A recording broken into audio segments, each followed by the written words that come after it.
बिस्मिल्लाहिर्रहमानिर्रहीम। अस्सलामु अलैकुम दोस्तों, नई वीडियो में खुश आमदेद। दोस्तों, अमेरिका ने इराक और शाम में ईरानी ठिकानों पर हमला कर दिया। जवाबी कार्रवाई के लिए ईरानी हमायत याफ्ता तंजीमों ने अमेरिकी जंगी तैयारों और फौजी अड्डों को बड़े पैमाने पर निशाना बनाने का ऐलान कर दिया। क्या अमेरिका मशरिक़ वुस्ता में इसराइली एजेंडे को आगे बढ़ाने के लिए ईरान के खिलाफ घेरा तंग करने की कोशिश कर रहा है या उसके मकसद कुछ और हैं?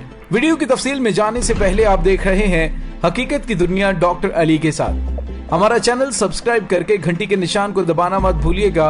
इस वीडियो को ज्यादा से ज्यादा फेसबुक, व्हाट्सएप और सोशल मीडिया पर शेयर जरूर करें।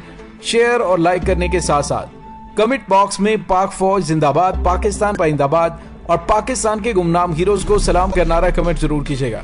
दोस्तों, 19 जून बरोज हफ्ता अमरीकी अखबार वॉल स्ट्रीट जर्नल ने एक इंतहाई अहम खबर ब्रेक की थी, जिसमें उसने कहा था कि अमेरिका ने मशरिक़ वुस्ता में मौजूद फिजाई दिफाई निजाम के अपने मिसाइल सिस्टम वापस ले जाने का फैसला किया।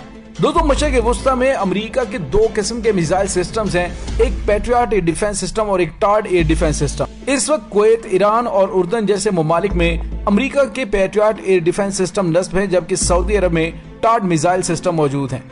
दोस्तों, यहाँ पे आपको ये बताते चलें कि अमेरिका ने उन मिसाइल सिस्टम्स को मशरिक़ वुस्ता से वापस लाने के साथ साथ उन सैकड़ों अमेरिकी फौजियों को भी वतन वापस बुलाने का ऐलान किया जो उन मिसाइल सिस्टम और उससे मरबूत यूनिट्स में काम करने में मसरूफ थे। लेकिन दोस्तों, इसके साथ ही अमेरिकी फौज ने इराक से निकलकर शाम की जानिब बढ़ना शुरू कर दिया। बड़े पैमाने पर शाम में अमेरिकी फौज की नकलो हरकत को नोट किया गया था।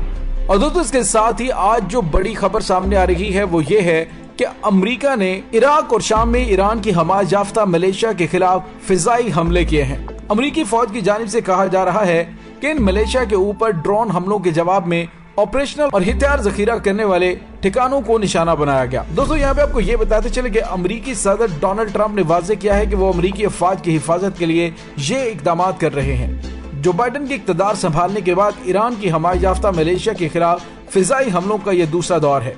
इराक में मुकीम अमेरिकी फौज हालिया महीनों में ड्रोन हमलों से मुतअद्दिद बार निशाना बनी है। लेकिन दोस्तों, दूसरी जानिब ईरान ने ड्रोन हमलों में किसी भी तरह से मुलव्विस होने की तरदीद की है। तकरीबन 2500 अमेरिकी फौजी बैनुल-अक़वामी इत्तेहाद के एक हिस्से के तौर पर इराक में मौजूद हैं और अमेरिका की तरफ से ये ड्रामा रचाया गया है। शिद्दत पसंद तंजीम दाइश से निमटने के लिए अमेरिकी अफवाज इराक में मौजूद हैं। दोस्तों, पेंटागन के मुताबिक इन फिजाई हमलों के दौरान शाम में 2 और इराक में 1 हदफ को निशाना बनाया गया है। दोस्तों, ये ठिकाने ईरान की हमायत याफ्ता मलेशिया गिरोह बशमूल कातिब हिजबुल्लाह और कातिब सैयद शुहदा इस्तेमाल करते थे। दोस्तों, यहाँ पे आपको ये बताते चलें कि 2009 के बाद अमेरिका ने इराक के अमन इस्तेहकाम को खतरनाक बनाने का निशाना बनाया है। दोस्तों, दूसरी जानिब इराक की कताइब सैयद शुहदा ने हशद शाबी की छावनी पर अमेरिकी हमले पर सख्त रद्द-ए-अमल दिखाते हुए कहा है और अमेरिकी तैयारों को निशाना बनाएंगे। दोस्तों, ये ताज़ा तरीन बयान इराक के कताइब सैयद शुहदा की जानिब से जारी किया गया है। उन्होंने कहा कि अब गासिब अमेरिका के साथ जंग लामहदूद पैमाने पर होगी और पहले मरहले में इराक की फिजाई हुदूद में अमेरिका के ड्रोन तैयारों को निशाना बनाएंगे। दोस्तों, जो खबरें सामने आई थी उसके मुताबिक इराक और शाम के सरहदी इलाके बुकमाल में हशद शाबी की छावनी पर अमेरिकी हमले में हशद शाबी के 4 जवान शहीद और 3 जख्मी हुए हैं। इसके अलावा अमेरिका के लड़ाका तैयारों की बमबारी में 1 बच्चा और 3 अफराद भी जख्मी हुए हैं और शाम के शहरियों के कई मकानात को नुकसान पहुंचा है।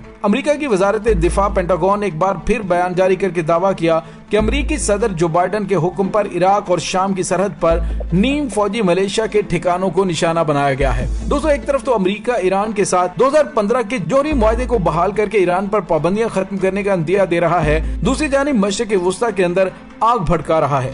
दोस्तों, मैं गुज़िश्ता वीडियोस में आपको बार बार बता रहा हूँ कि इसराइल को अमेरिका की जानिब से टाइम दिया गया है कि इस टाइम के अंदर वो खित्ते के अंदर ईरान के साथ कोई बड़ी जंग छेड़ के हमें 2015 के जोहरी मुआहदे में वापस ना आने का जवाब फराहम कर दे और इसके साथ ही ईरान के जोहरी प्रोग्राम को मलियामेट करने के लिए अपनी तबाहकुन कार्रवाइयां करें।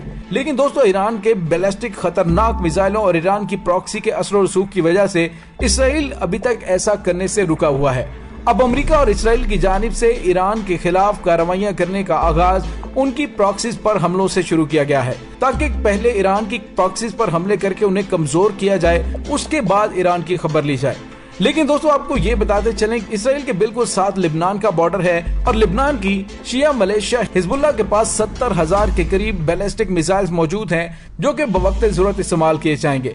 आपको याद होगा कि हमास और इसराइल के दरमियान जारी जंग में हिजबुल्लाह की जानिब से किसी किस्म का कोई रिएक्शन नहीं दिखाया गया था। जंग के आखिरी दिनों में कुछ मिसाइल लिबनान की सरहद से इसराइल की जानिब फायर किए गए, लेकिन उसमें भी ज्यादा कशीदगी पैदा न हो सकी। लेकिन जंग के बाद हिजबुल्लाह की जानिब से ऐलान किया गया, इसराइल को हम वार्निंग देते कि अब की बार अगर उसने मजलूम फलस्तीनियों को निशाना बनाने की कोशिश की तो उसके बाद हम अपने आप पर कंट्रोल नहीं रख सकेंगे। दोस्तों, दूसरी जानिब आपको ये बताते चलें कि इसराइल पर हमला करने के लिए अंसारुल्लाह की जानिब से भी धमकियां दी गई।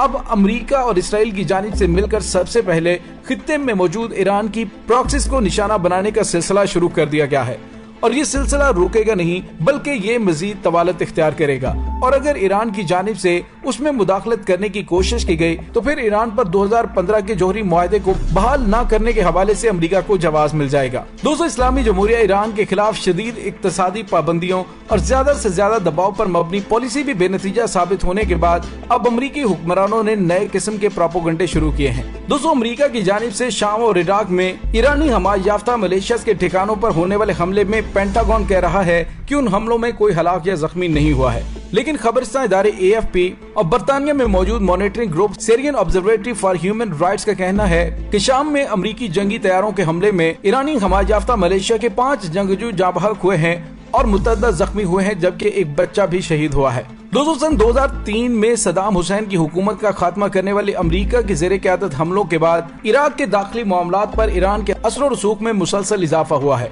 ये हमले ऐसे वक्त में किए गए हैं कि जब ईरान 2015 के जौहरी मुआहदे की बहाली के बारे में अमेरिका समेत आलमी ताकतों के साथ बातचीत कर रहा है।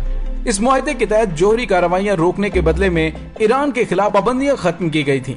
इसराइल इस मुआहदे की हमेशा से मुखालिफत करता रहा है और इसराइल समेत कुछ ममालिक का ख्याल है कि ईरान जौहरी बम बनाने की कोशिश कर रहा है, जिसकी ईरान तरदीद करता है। और दोस्तों, अब की बार अमेरिका और इसराइल की जानिब से मशरिक़ वुस्ता में जो खेल शुरू किया गया है वो बड़ा ही तबाहकुन है, जो कि खित्ते को एक बहुत बड़ी जंग में झोंक देगा। लेकिन अमेरिका को मशरिक़ वुस्ता में शिकस्त से दोचार तो होना ही पड़ेगा, लेकिन इसके साथ ही इसराइल का कांटा निकालने का भी वक्त आ चुका है। इसीलिए इस खित्ते में तमाम ईरान की हमाज याफ्ता मलेशियाज ने आपस में मिलकर मुश्तरका तौर पर अमेरिका और इसराइल से लड़ने का फैसला किया है। दोस्तों, इसके साथ ही डॉक्टर अली को इजाजत दीजिए। इंशाल्लाह बहुत जल्द मिलते हैं एक नई वीडियो में। तब तक के लिए अपना बहुत सारा ख्याल रखिएगा। पाक फौज जिंदाबाद, पाकिस्तान पाइंदाबाद, पाकिस्तान के गुमनाम हीरोज को सलाम, अल्लाह वारिस।